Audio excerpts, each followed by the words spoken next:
What is up, YouTube? Carlo here. Welcome to the vlog. This is the channel where we talk about sneakers, life, and tech.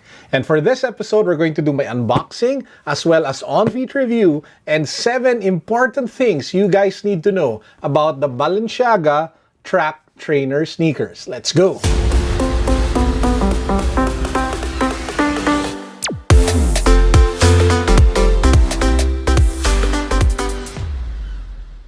Now, if you guys haven't subscribed to the channel yet, there are 2 big reasons why you need to do so. First up, we are actually giving away Apple AirPods 2nd generation or Apple AirPods 2. All you guys have to do is number 1, subscribe to this channel. Number 2, follow me on Instagram. Number 3, click the link down below for the rest of the mechanics for that giveaway.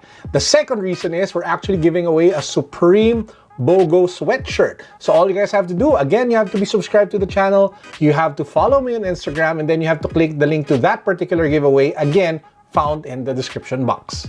Let's jump right into my review as well as the 7 things you guys need to know about the BALENCIAGA Track Trainer sneakers. Number 1, this is streetwear inspired luxury. So it is not performance shoes, it is not meant to be run on, it's not meant to be the most comfortable sneakers that money can buy. The keyword here, guys, is luxury, which means it is excessive, it is beyond the usual means, and it is bordering on the crazy when it comes to why you would want to buy one, because that's what it means for it to become luxury. There's a certain type of irrationality to it, there's a lot of emotional cues in it, there's a lot of ego in it. It's not the most practical and logical thing that you do. That's what it means for it to become luxury. Now, having said that, they try to make that up with a lot of the materials that they use in the overall design of the sneaker. As you guys can see, it being a track trainer, it does take a lot of design inspiration from track and hiking shoes. But they do blow it up and they try to complicate it a little bit more so that there's that complexity and the different layers of materials to give it a different fashion vibe to it. So as you guys can see, there are multiple materials here at the top, different kinds of layers, different types of materials, from mesh to polyurethane. I'm not sure if there's leather in here, but there's a lot going on. I mean, just take a look at that. There is a ton of stuff going on the upper of the shoe. It even has like 2 laces at the top, so when you tie it, it's not as easy because it's not just one set of shoelaces. It also has lugs on the outsole and the midsole, and it is a bit wider than the actual upper, which is kind of cool for in terms of overall balance and stability for the shoe. So in short, if you are one looking for complexity and character and personality and luxury in the sneakers that you want to rock, this one should definitely be part of the list that you want to consider, again, provided you have a lot of money. The second thing you guys need to know about this is that it's actually far more comfortable than the original Triple S. The original Triple S were literally like bricks on your feet. I don't own a pair, but I was able to try several pairs on at the Balenciaga store over at Rockwell here in the Philippines, and I really wasn't comfortable wearing them at all. I kind of felt that in those shoes, I probably wouldn't last more than 30 minutes walking around.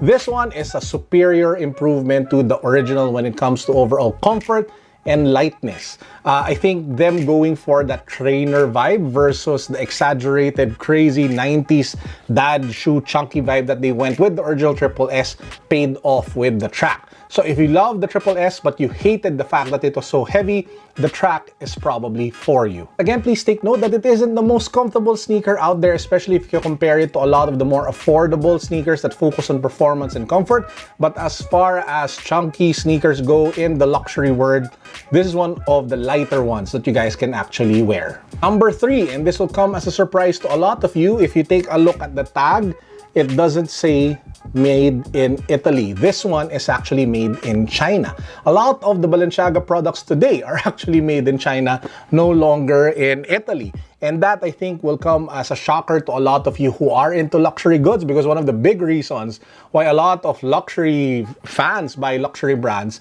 is because of European craftsmanship. Now, if you ask me personally, I think European craftsmanship is sick and awesome, but at the end of the day, it's also a marketing spin. So, I mean, it definitely contributes and helps and makes it a little bit more refined. But at the end of the day, it is a marketing line that they use to sell the products. So I'm not sure if that's something that will change your mind if you want to buy the Balenciaga track trainers or some of the Balenciaga products out there, but that's what they did. Apparently, the intent and the reason was they wanted, well, China was the only one who could make a lighter shoe like this. That was their main intent. That was their main purpose. They probably acted on the feedback that the Triple S was just ridiculously heavy.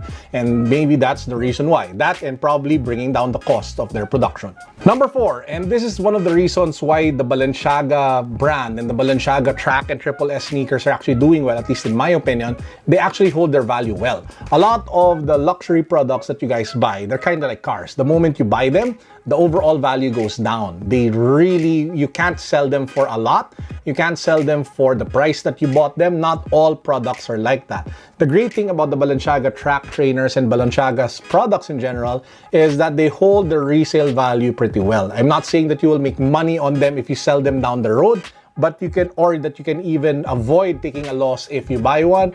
But chances are that loss will be minimized. It will not be massive. It will not be big because of the hype and the appeal and the desirability, especially of Balenciaga to the youth of today.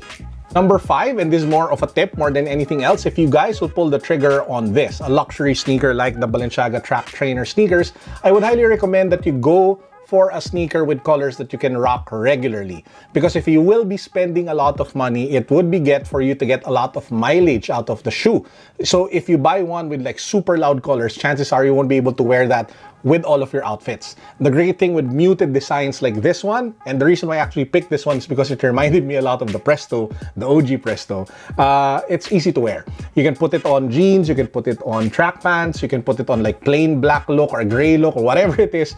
You can easily rock a style or a colorway like this one. So if you are, going to spend like $1,000, 50,000 pesos or more on sneakers, you better make sure you can wear that often. Number 6, if you guys want to buy one, my best advice for you, wait for them to go on sale, because they do. Check out websites such as Farfetch, Essence, and a bunch of other European websites or US websites, or even just monitor Balenciaga Philippines. I'm not sure if Balenciaga Philippines puts them on sale, but a lot of other countries, they actually do that. So again, if you really want one and you want to be wise with the way you buy it, get the most value of your money by waiting for them to go on sale, then pull the trigger and buy them at 30% off. And number 7, I just want to reiterate, luxury is meant to be irrational. Luxury is meant to be excessive, because at the end of the day, that's what actually makes it appealing. I'm not justifying it, I am just explaining it. The fact that it is beyond reach, the fact that it is crazy, the fact that it is ridiculously, insanely expensive, that's what makes it actually appeal to a certain type of people, to a certain type of market. The fact that not everybody can have it actually makes it more desirable for that particular target market that Balenciaga is actually gunning for. Does that make them right? Does that make them wrong? Who are we to judge? At the end of the day, these are just shoes. What really matters is the character of the person wearing them. Because you can have the nicest shoes on earth, but if you are an a-hole, you are still an a-hole. Hey, if you are wearing like plain white Air Force Ones that sell for like under $100 and you're a cool guy, generous, kind, humble, then you're awesome. Short, you don't really need $1,000 shoes like the Balenciaga Track Trainer to be able to become a good person, to be able to have good character. It's just a nice to have, it's a luxury. So those are the 7 things you guys need to know about the Balenciaga Track Trainer, as well as our unboxing, and that already counts actually as my main review. Let me just give a quick shout out to Adrian of Balenciaga Marina Bay Sands. If ever you guys find yourself in Singapore and you are in Marina Bay Sands, please do check out the Balenciaga store there. Say hi to Adrian, one of the coolest sales managers I have ever had the pleasure of meeting. And he actually started his own YouTube channel, so I will put the link down below to his YouTube channel. Check him out, really fun dude, cool dude, Adrian. And with that said, let's get to our power-up words of wisdom for the day. Now, usually, when your friend has a business, what do you do? What do? We ask them for discounts. We ask them for concessions. We ask them for free stuff. In fact, usually, the mindset is, what can I get out of that person who's starting a business? Now, a business, guys, is not as far, it's no different actually than having a baby, because having a business has so many complications, so many responsibilities, so much effort needed to be able to make it grow.